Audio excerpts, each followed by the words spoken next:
Who wants to lead our prayer? Instead.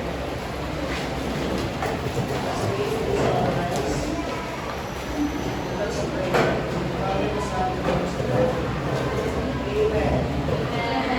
And so good morning, everyone. Good morning, sir. Good morning, classmates. Mabuhay. Okay, so before you take your seat, I want to say it to you that today is a very, very wonderful day that God has given to us to study planning discussion. Say there, classmates, I'm very happy that you are here today. I'm very happy that you are here today. Okay, so before you take your seat, class, please take some pieces of paper because I noticed that there's a lot of pieces of papers under your chairs. Okay, so who's the class secretary here? Okay, Mary Joy. Is there any absent? No one is absent. Very good. Let's give ourselves a round of applause. Okay, so before we proceed class, let me present our class rules. So first is you have to stop, second is to look, and third is to listen. You want to know why? Why? Because stop, when I'm talking here in front, I want everybody to stop from talking, to stop doing things that are unnecessary in my class. Second is to look. When I'm standing here, I want everybody to look on me. Eyes on me. Eyes on you. Okay, very good. You have to look on me, to look at the material that is being placed here in front. And thirdly, and the most important thing is to listen. So whatever that I'm speaking here, you have to listen because after this discussion, we will be having quizzes. So you must participate. You have to listen carefully and also to jot down notes because later on we'll be having our quiz. Is it right? Yes. Okay. So now, class, we will be having our motivation. So who wants to play a game? Yeah. Okay, I guess everybody or majority of the class here wants to play the game. Okay, so who among you here is familiar with the game bingo? As in B-I-N-G-O, bingo. Okay, Jonna, Alea, Athena, Jonathan, Rachel, Justin is familiar about this game. So I will divide you into two groups now and you will be receiving a bingo card. And later on, as a caller, I will be the caller. And here is our bingo bottle. So I will be shaking it, and the word that I will be getting here you will be trying to figure it out into the flashcards. Okay? So the title of our game is Verb Bingo. So this is not a typical bingo that we play, but it has a twist. We will be incorporating academic, we will be incorporating English into this game. Are you guys ready? Yes. Okay, so this will be the group one. This will be your bingo card. Don't answer it yet because I will be instructing you later. So for the group two, this will be your bingo card. Please gather with your group.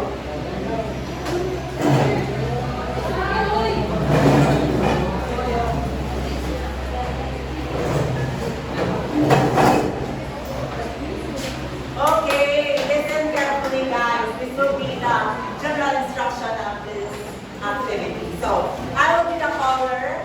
So, since I am a caller, I am assigned to shake it up, to shake this bottle up, and this bottle contains words, physically words, that you will later on mark into that flashcard. So,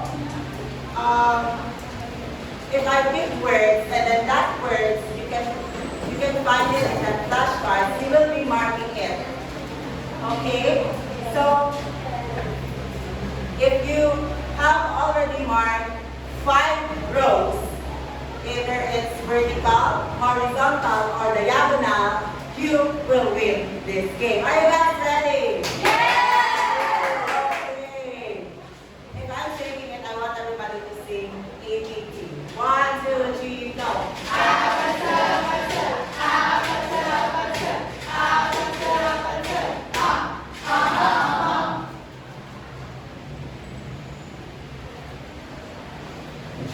Okay, so I already picked our first word. So you have to look carefully at the flashcards. Sa letrang O, the letter O, the word is cook. As in C-O-O-K, cook. Okay? Cook. That's the C. Let's make it faster, guys. Our second word is letter O again. Run.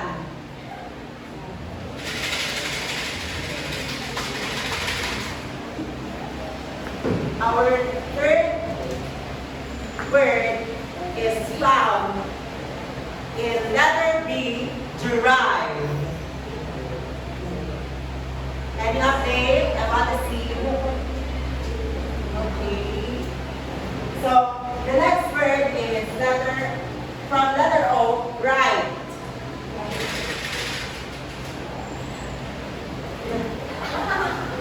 Again, it's either diagonal, horizontal, or vertical. If you already arrange it in the 5 rows, then you will win.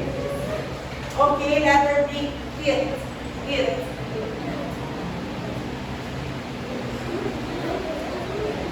Okay, that's the same. Letter I, read. Read.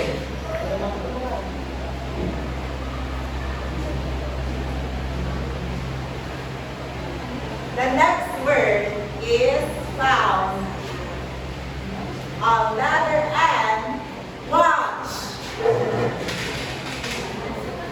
Any update?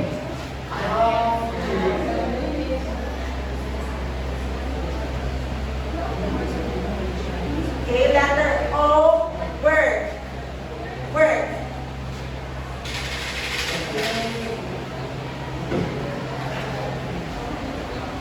The next word we have here, letter G, read. Letter G, read. Okay, that's the C. Letter I, laugh. Letter O, pain.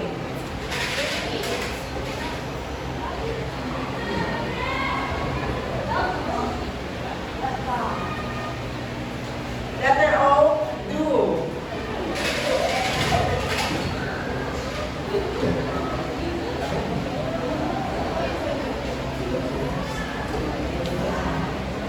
Letter G, cook. Letter G, cook.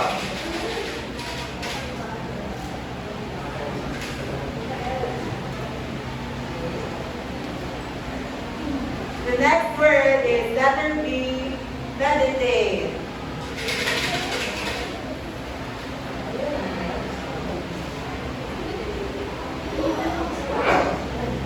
The letter is I and the word is C, as in S-E-E. C. You have to use our eyes to see. The next word is take. O, take. The letter is O and the word is take.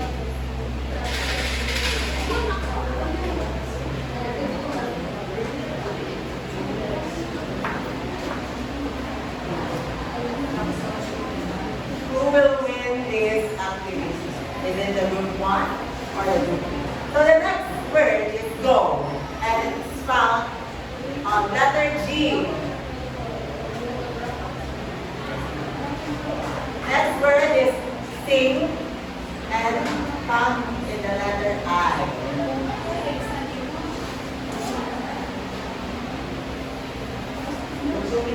Letter I, speak. Letter I, speak. We have to use our mouth to speak.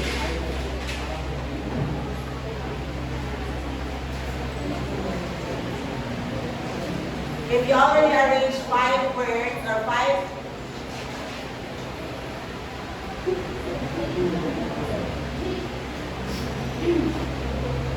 letter G, chop. Okay. So, you okay, we have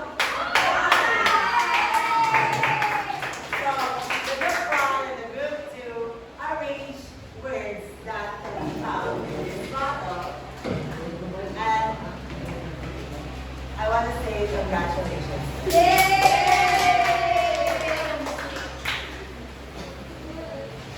So what did you observe upon doing our activity? I want to hear it from group 1. Since you asked, okay, Leah? I observed, sir, that the words are action words. Action words, okay. How about this group, from this group?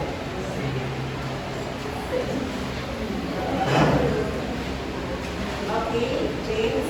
We also observe that the words used in this video is action words. Okay, action words. Later on, you will be finding it out if those words are indeed action words. Okay? So,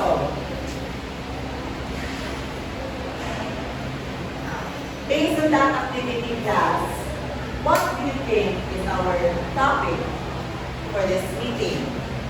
Okay, Michelle? Sir, I think our topic for today is about verb and its syntax. How is it?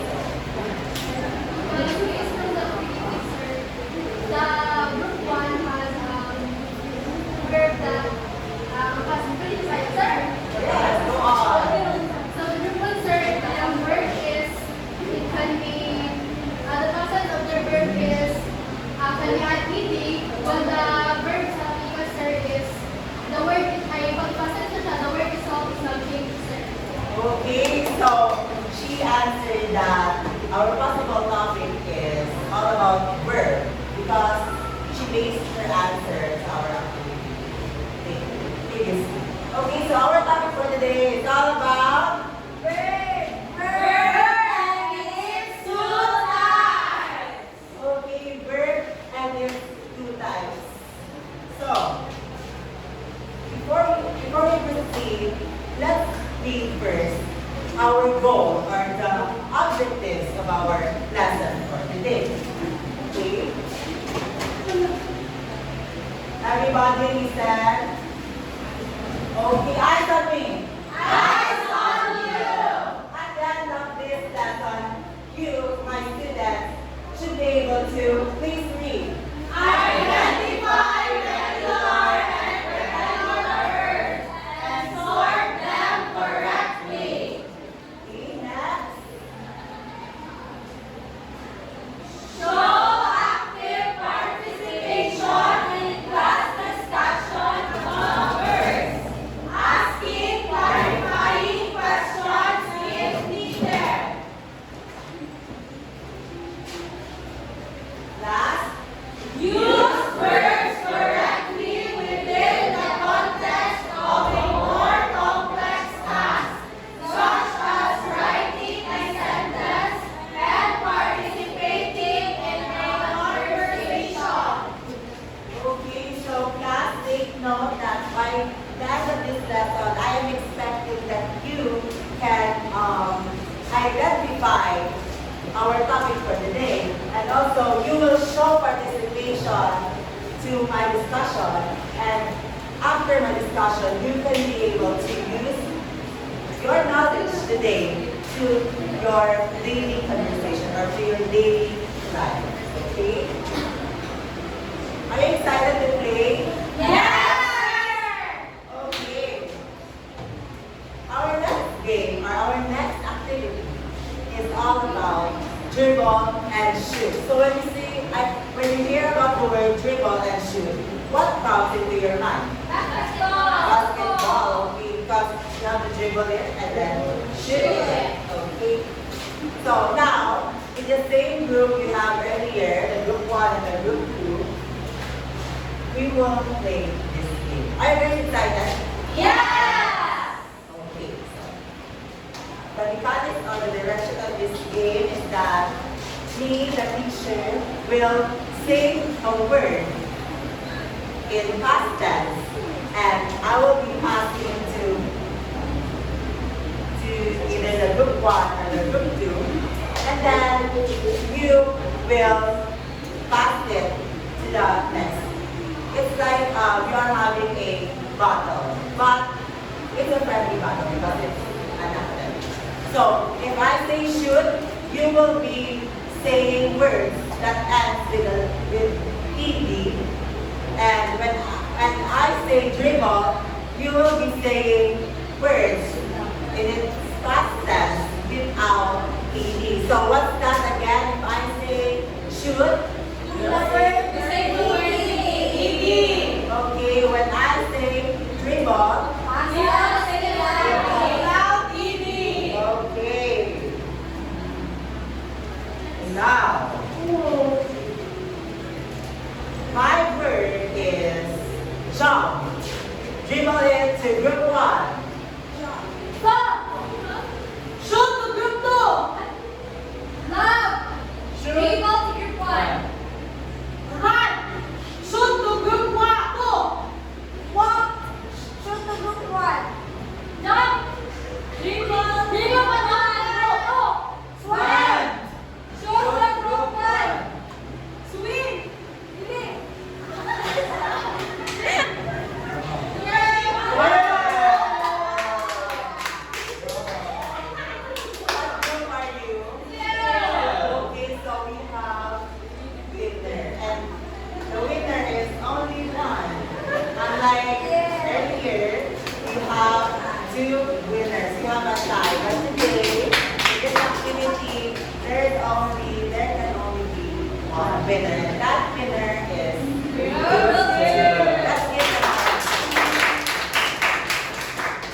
How could you make the activity dribble and shoot more challenging by adding different verb tenses?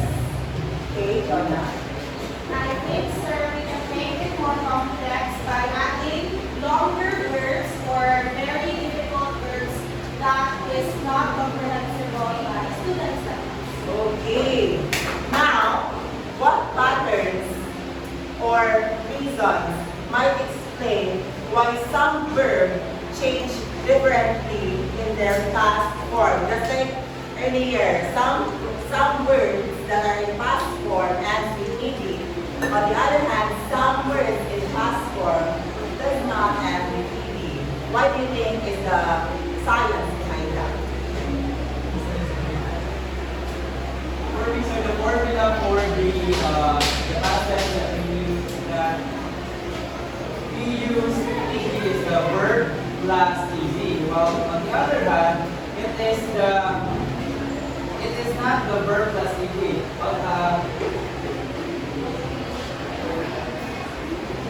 But we really change the whole verb to make it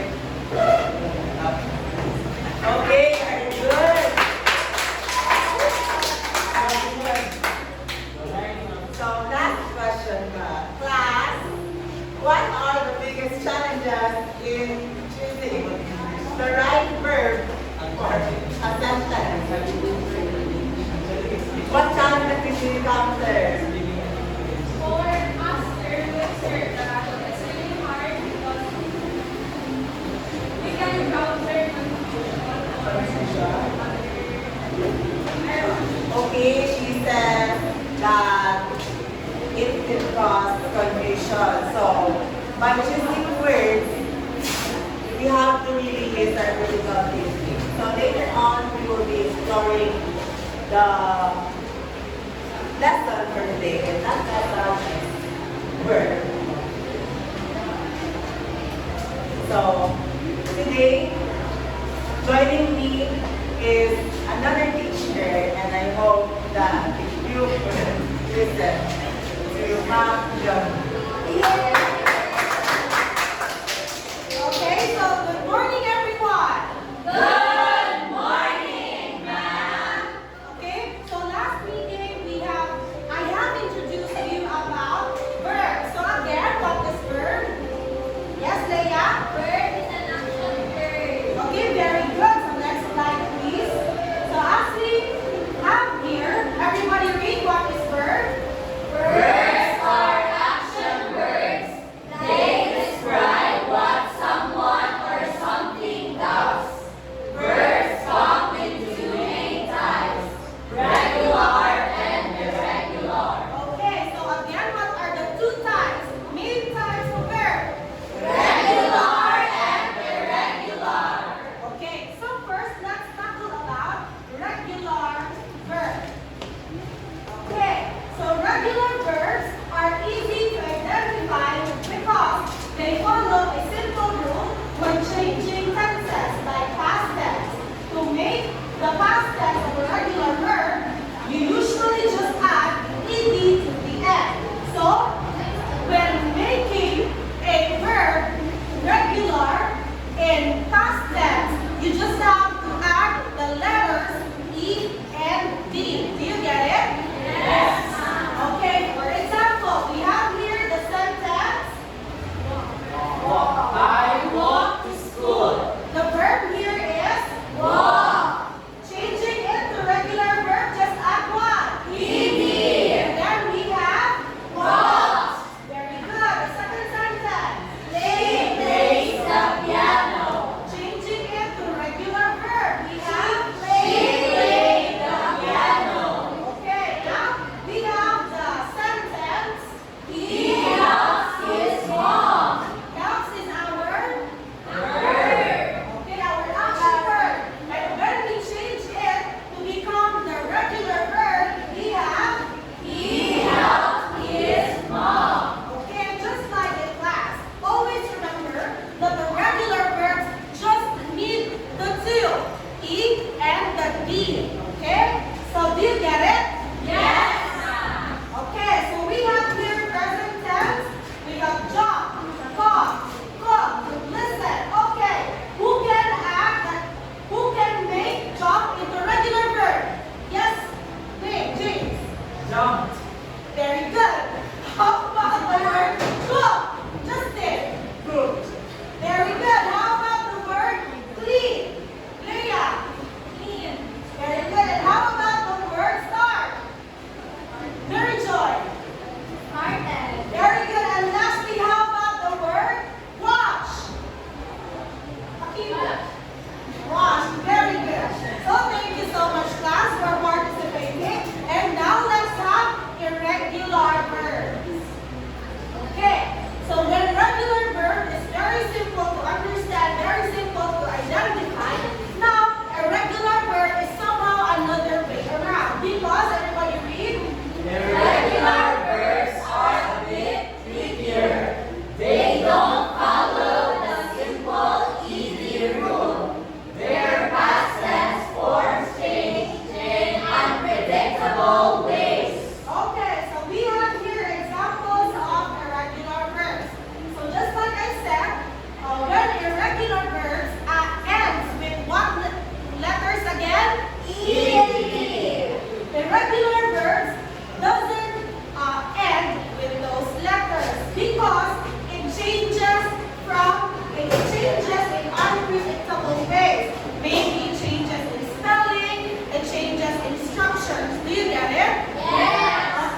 Okay, so let's go back to the first slide. Okay, so class, that will be our lesson, our new discussion for this morning. Once again, we have verb, and it's 2 times. What are those? Regular and irregular. Very good. So regular verbs ends with Ed. how about irregular verbs? Without ed. It changes in unpredictable way. Very good. Now I'm going to ask you questions. Is the verb in the sentence irregular or an irregular verb? In this word, was this a regular or irregular verb? Irregular. How about this one? Regular. Very good. And how do you say so? Because irregular verb ends with ed. while irregular verbs ends with Unpredictable. a very good class. Okay, another question. What tense is the word present or past? What word in the sentence help you decide? So in this sentences, how do you identify which here is our verb? Because it has E, another word. Because it is an action word. Very good. And how do you identify whether it is in present or in past tense? If it has ed, it is past tense now. Okay, very good. If it has changes in present and it turns into past tense and it changes in form, there you will conclude that those are in past tense. Do you get it? Yes. Okay, so now let us have another activity for us to know if you have really understood our topic for this morning. Let's have Teacher Athena. Bye, class. Bye now. Good afternoon, class. I am your teacher, Athena. For my part, I will be let's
Okay.